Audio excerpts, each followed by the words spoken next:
Bonjour à tous, nous sommes le vendredi 15 mai et donc comme vous avez pu le constater sur mon bureau numérique, la rentrée du lycée devrait se faire le mardi 2 juin. Alors en attendant, on va terminer nos cours avec le produit scalaire. Vous allez comprendre pourquoi je vous ai fait les révisions sur les nombres complexes. Alors on y va. Définition, il y en a trois. Première définition, nous avons deux vecteurs u et v de coordonnées x, y, x', y'. Donc le produit scalaire de ces deux vecteurs, c'est un nombre. Voilà. Un nombre, 1, 2, 3, 3,5, 3 demi, moins 5, c'est un nombre. Il se note u point v, u ça se lit u scalaire v, mais ça se note avec un point. Et il est égal à x, x' plus y, y'. En fait, on fait le produit des abscisses et on ajoute le produit des ordonnées. Donc, première formule à retenir, u scalaire v égale x, x' plus y'. Exemple, moins 1, 2, 3, 5. Donc, on fait la somme du produit des abscisses, moins 1 fois 3, plus le produit des ordonnées, 2 fois 5. Moins 1 fois 3, moins 3, 2 fois 5, 10, moins 3 plus 10, ça fait 7. Donc on a un nombre qui vaut 7. Ce n'est pas toujours un nombre entier, mais là c'est un nombre entier. Deuxième définition, le nombre u scalaire u, ça c'est notre u au carré, rien d'extraordinaire, ça s'appelle le carré scalaire. Voilà, c'est une définition, le carré scalaire c'est u au carré. À quoi c'est égal? Si je prends u xy fois u xy, donc on fait x fois x, parce que le x' c'est le même que x, plus y fois y, x2 plus y2. Donc ça commence à vous rappeler quelque chose. Oui, quand on fait la racine carrée, on appellera ça la norme du vecteur u, qui se note u avec 2 barres. Donc c'est égal à racine carrée du carré scalaire de u au carré. Donc racine carrée de u au carré, et c'est la longueur du vecteur u. Racine de x2 plus y2, vous vous rappelez, c'était le module du nombre complexe x plus iy. Donc voilà, tout ça, ça se rejoint en fait. C'est exactement la même chose. Voilà, donc la formule à retenir, c'est que la norme de u, c'est racine de x2 plus y2. Bon, vous aviez ça aussi en seconde, la longueur d'un vecteur. Exemple. Un vecteur de coordonnées moins 2, 3. Donc deux façons pour calculer la norme. Soit vous calculez u scalaire u, donc moins 2 fois 2, moins 2 plus 3 fois 3. Moins 2 fois moins 2, 4, plus 3 fois 3, 9. Et donc là, on a le carré scalaire qui vaut 13. Donc pour avoir la norme, je calcule racine de 13. Ou alors, vous utilisez directement la formule qui est en jaune. Racine de moins 2 au carré plus 3 au carré. Je pense que c'est ce que vous allez faire, puisque vous avez l'habitude de calculer le module. On continue. Définition des vecteurs sont orthogonaux si et seulement si u, l'angle orienté UV, c'est écrit aussi entre parenthèses, je vous rappelle, égale plus ou moins pi sur 2 plus 2kpi qui est un entier relatif. Donc si je prends l'exemple là, u il va vers le bas, v, voilà, donc là UV vaut plus pi sur 2, on dit que les deux vecteurs sont orthogonaux. Voilà. Vous saviez, 90 degrés. Pi sur 2 radians. Propriété, les vecteurs u et v sont orthogonaux si et seulement si u scalaire v égale 0. Donc on avait une première formule, c'était u scalaire v, c'est x fois x' plus y fois y'. Et maintenant, si ce nombre qu'on obtient du produit scalaire il est égal à 0, c'est que les vecteurs sont orthogonaux. Ce sont les deux choses principales à retenir aujourd'hui. Un exemple. On a 3 points, moins 2, 1 pour le point A, 0, moins 1 pour le point B, 2, 1 pour le point C. Montrer que le triangle ABC est rectangle en B. Donc il va falloir, pour montrer qu'il est rectangle, montrer que des vecteurs sont orthogonaux, par exemple AB et BC, puisqu'il est rectangle en B. Donc pour montrer que c'est orthogonaux, il faut calculer le produit scalaire. Avant le produit scalaire, il faut calculer les deux vecteurs. Donc vous vous rappelez comment on calcule les coordonnées du vecteur BC? On l'avait déjà revu quand on a fait les nombres complexes. 2 moins 0, 1 moins moins 1. Ça me donne 2, 2.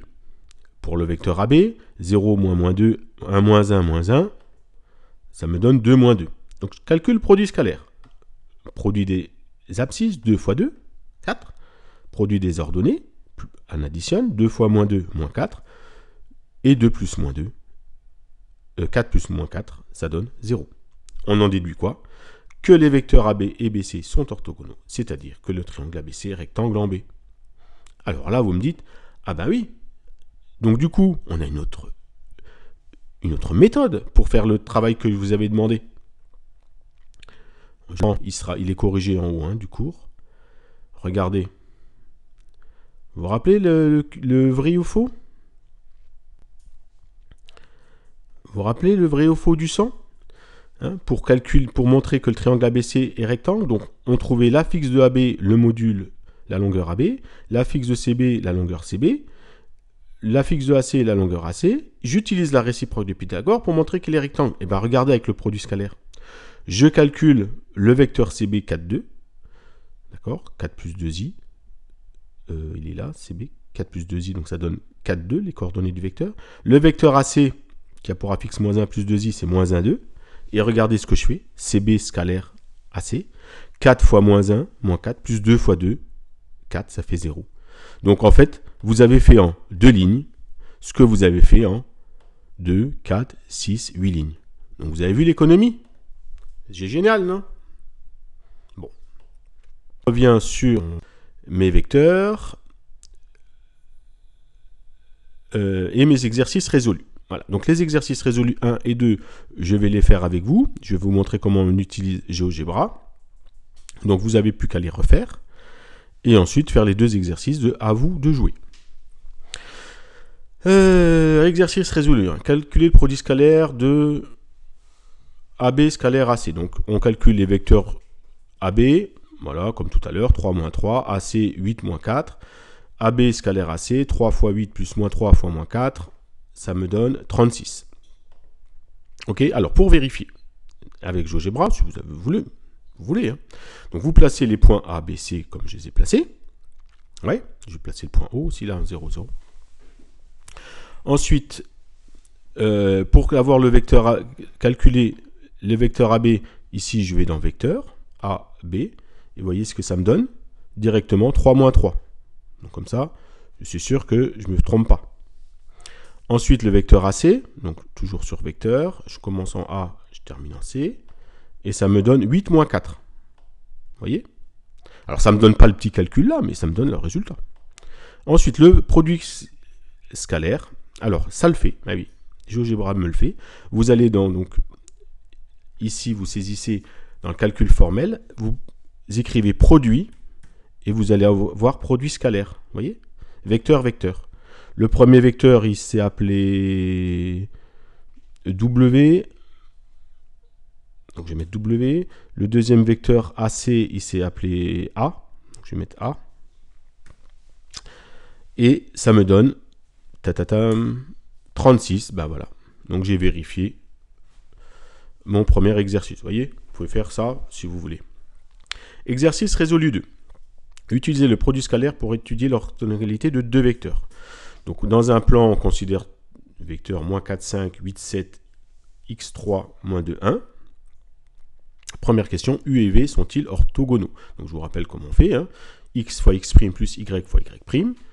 Donc ça me donne moins 4 fois 8 plus 5 fois 7, moins 32 plus 35 égale 3. Est-ce que c'est orthogonaux? Non. Parce que pour être orthogonaux, il faut que ça soit égal à 0. Donc, si vous voulez vérifier avec GeoGebra, hein, pas de problème. Alors, je les ai tracés normalement, parce que U et V, non. Bon, écoutez, je vais les retracer là. Donc ici, j'écris tac. U égale moins 4, 5, je vais directement les tracer. Hop, moins 4, 5, donc à partir du point O, moins 4 vers la droite, 5 vers le haut. Bon, il me l'a appelé B plutôt que U, c'est pas grave. Et puis l'autre, c'était 8, 7. Donc 8, j'avance de 8 vers la droite et je monte de 7. Voilà. On a l'impression qu'il y a un angle droit. Hein. Après, vous pouvez utiliser l'angle. Hein. Et puis vous verrez. Il m'a pas marché. Ah, je recommence. Donc vous allez dans Angle. 1, 2 et 3. Et vous voyez qu'il vaut 87 degrés. Il n'est pas droit. Voilà. Donc voilà, si vous voulez vérifier avec GeoGebra. Ou vous pouvez aussi calculer le produit scalaire. Hein. Je ne l'ai pas fait, on peut le faire si vous voulez. Hein. Produit scalaire. Donc j'écris produit scalaire.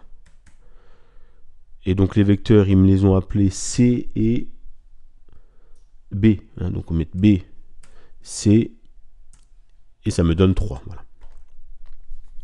Donc ils ne sont pas orthogonaux et le produit scalaire vaut 3. Ensuite, deuxième question, un tout petit peu plus compliquée. Déterminer l'abscisse de W, là, X, pour que W et Z soient orthogonaux. Donc on calcule d'abord le produit scalaire, x fois 2, moins 2x, 3 fois 1, 3, donc ça donne moins 2x plus 3. Et donc du coup, on va devoir résoudre une équation. Laquelle? Il faut que ce produit scalaire moins 2x plus 3 soit égal à 0. 3, dans l'autre membre, devient moins 3, je divise par moins 2, et ça me donne 1,5, et c'est fini. À vous de jouer. Donc vous refaites l'exercice résolu 1 et 2, et puis vous faites les deux exercices du à vous de jouer. Et à lundi. Bon travail à vous. Bon week-end.